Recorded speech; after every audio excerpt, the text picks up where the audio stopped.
Okay, I don't know if any of you guys out there can hear the background noise going on in the living room, but if you can, I apologize. My dad is watching the Texas A&M football game right now, so there's no stopping that. Hey there, creepy peeps, and welcome to another stale. It's stale, right? I guess technically it's stale now, it being 2016. So another stale movie review. Today I'm going to be talking about Paranormal Activity 205. I think it's technically 5, right? Whatever. Paranormal Activity 5, The Ghost Dimension. Fuck's sake. Alright, well, if any of you follow me on Twitter, you probably already know how I feel about this movie just by one tweet that I posted. I couldn't help myself in the middle of watching that movie. Right.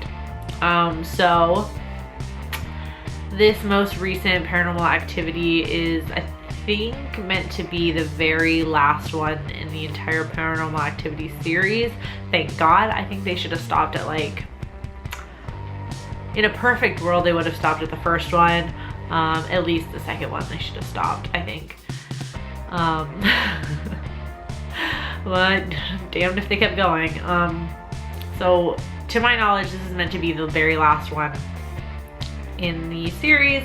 So we follow this random ass family that seemingly really has no connection to any other of the previous characters, Katie or Christy or the previous families or anything like that that we've seen in the movies.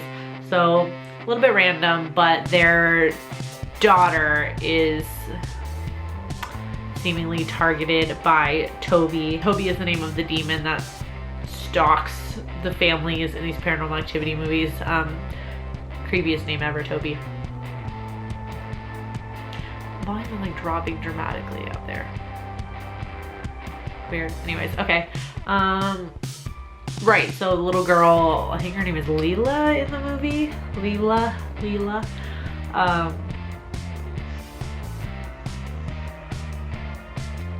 Is communicating with this demon, and her parents obviously are trying to save her. So we find out that this family, whose names I don't know, like, again, this is really mean. I didn't bother writing down really any of the character names for the actresses' names. I really hated this movie. But their house was apparently built on top of Katie and Christie's house from the third Paranormal Activity, if any of you saw that one, which kind of took us back in time to when our main characters from the first and second movie, Katie and Christy, were little girls, and they experienced these paranormal goings on. So this house is built on top of that one, and the dad finds the old camera from the third one, which is from like the 80s. And this is where they lose me. So obviously he thinks it's interesting. It's a big giant old camera thing, and he starts using it, and he notices that it's like trippy to look through the camera because he sees like what looks to be like these particles or whatever. Basically the entire movie, like, this old camera can like see stuff that other cameras can't and that the naked eye can't. And it's probably the stupidest thing ever to be brought into a found footage horror movie. It literally just kind of looks like ripples or like particles of dust or whatever that this camera picks up. And then occasionally we actually kind of see the demon, and he's like this like inky black smoke thing. It's just like, it's just completely stupid. So that's like the premise of the movie, pretty much like any other Paranormal Activity movie. The only difference being this camera that can now see things that we weren't able to see before. And that is my biggest gripe with this movie.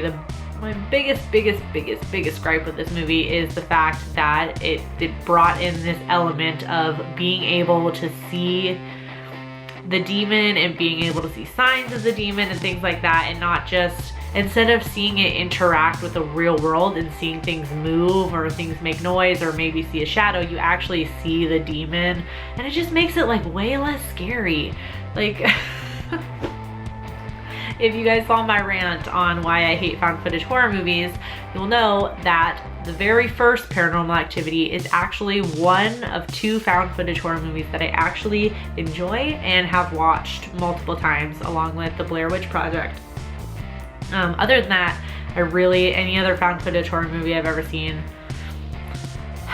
like, it's a good day if I call one of those okay. Like, it was an okay movie. Usually I hate them. This one in particular has probably made it onto like just my most hated found footage horror movie ever. So stupid. But what I talk about in that video about found footage horror movies is what the 2 ones that I like, what they do well is that they keep it based in reality, I guess. They don't add any special, like, super special CGI effects. You don't have to see the monster. It seems so much more real, which is what the point of found footage horror movies are.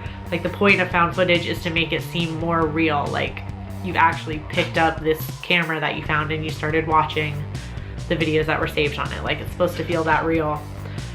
And then when they add in this bullshit, like a camera that can see things like other cameras can, and you see like the inky black smoke and these particles or whatever, and you're supposed to know that's a demon. It's so dumb. It makes it so much less scary that you can see it. Takes away everything that's scary about it, and then it just takes away that element of reality, because I'm sorry, that would never ever happen, ever. There's no way you can make me believe that that would ever happen in real life, ever. So instantly not scary, instantly dumb, in my opinion. Obviously, this is all my opinion. Maybe some of you out there liked it, I don't know. But just absolutely stupid, and I just couldn't like, I sat through the entire movie. I did. Because I wanted to see how they wrapped up the series, which was very anticlimactic. Mini spoiler alert, I'm not really going to talk about the ending any longer, so I'm not going to put up the card or anything like that, but spoiler alert, in case you wanted to watch this, the demon Toby is brought into fruition and given a human body, and you really even don't see him then, you just see like a pair of feet. That's it. That's it. Okay, end spoiler. Yeah, it was super anticlimactic ending to the entire series. I think they like, just in my opinion, they just dragged it out. They dragged it out for way too long. Like 3 or 4 movies too long. Like the whole plot with like the cult and everything just kept getting more and more convoluted. And in this one, they're like, we're dealing with like jumps in space and time, like footage from the 1980s and stuff is being able to be, it's like interacting with the present day, and people are literally going back in time. Like they find a video from 1988 and you see Hunter in there. Hunter is a familiar character from these movies, but Hunter was born in the movie universe. He was born in whatever they say it was, like 2006 or something like that. So there's no way he could end up on that footage in 1988. So people are now like jumping through space and time, and there's this tunnel that appears in this girl's wall and she walks through. So dumb. So dumb. Takes away all the reality. But yeah, that plot throughout the course of the movies, that whole plot with like the midwives coven and everything just kept getting more and more convoluted. And the thing was, like, you learn about the coven that call themselves the midwives or whatever. They're trying to bring this demon to the real world or whatever, but like through each movie, it's like the characters only just like, they just keep rediscovering that, and we don't actually ever learn anything new about it. So I feel like that's why I hate them so much. Like, you don't ever really learn anything new throughout the movies. There's no other like new developments. And it feels like this family was just kind of like thrown in. Like, we learned through other movies that like Hunter, he was like the firstborn male in this family or whatever. I guess the family is special. I can't remember why, but they're special. And he was the firstborn male, which is important. like they need his blood or something to bring the demon. And then randomly in this one, they're like, oh, it's the blood of 2 children born on the same moon or same night or whatever, and Hunter and Leela happen to be born on the same night. But I don't see how that family is related. They don't seem to be related to the coven in any way. So it's like, why this child? I'm sure there's like, if you think about how many people there are in the world and how many people are born every single day, I'm sure there's more than a few children that were born on the same day as Hunter that could have been it. So why this girl? And you never find that out. So it's just, there's no point to it. Like, why? Yeah,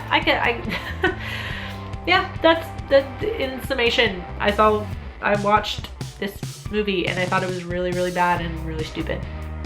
I really have nothing to say about like the acting or anything else like that, because it was all irrelevant, because the plot made no sense to me, and the whole thing with the video camera and like jumping through time and stuff made no sense to me in this movieverse, in this movie's universe.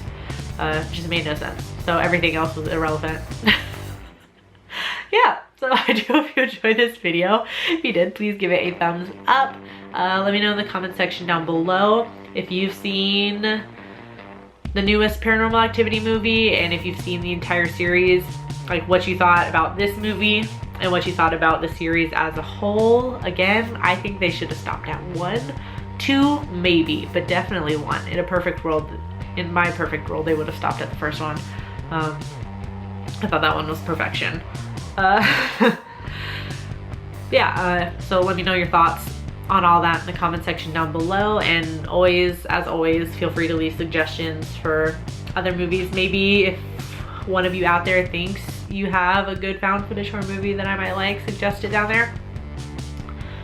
Yeah, also feel free to subscribe to the channel if you'd like to see more of my face and hear more of my voice, and thank you if you are subscribed already, and until next time, stay strange.